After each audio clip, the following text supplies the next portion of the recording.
قوات الأمن تطلق النار على المتظاهرين. مجموعات مسلحة مجهولة تطلق النار على قوات الأمن والمدنيين.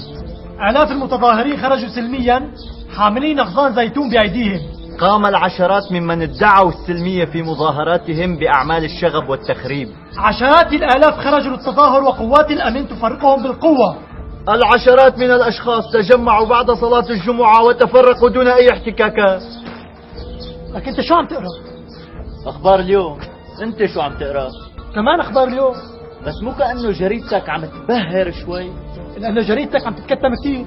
يا سيدي أنا ماني مصدقك، لا أنت ولا جريدتك. على أساس أنا اللي بصم لك بالعشرة أنت وجريدتك. شو جاي تخانق أنت؟ لا ما بدي خانق، أنت شكلك عم تفتعل مشكلة ساعات. طيب شو رأيك بدل الأخبار المعتة وتحليلات الصحيفة نعمل حوار العدد؟ موافق. طيب قوم تفضل لعندي مشان نتحاور.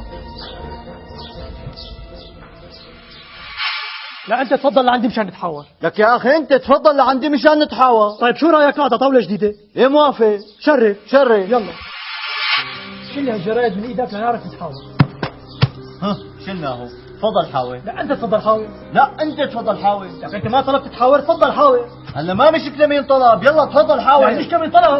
لك ليش عم تعيط؟ تفضل حاول أنت يلا. لا أنت عم تعيط. فرجيني حواراتك لشو؟ أنت فرجيني حواراتك. أنا عندي حوار غصب عنك، تفضل حاول. لك لا تعيط عمل لك. ماني عم أعيط. عم تعيط. أنت عم تعيط، ما بتعرف تحاور أنت. أنا ما بعرف حاول. لا ما بتعرف تحاور. تمسح فيك أرض. لك أنا أرض بدك تمسح فيها، أنت بدك تحاور مثل بني آدم. ما في شيء. أنا معك تماما، بس بختلف معك بهي النقطة. أخي الكريم أنت عم تحكي مزبوط، بس يعني نحن يعني بدنا شوية أمور نراعيها كمان.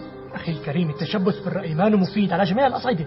تماما، أنا هذا اللي عم أقوله، يعني خطوة من هون خطوة من هون نتوصل لصيغة مشتركة. الجميع متفق على الحوار الموضوعي والكل لازم يسمع الكل. تماما.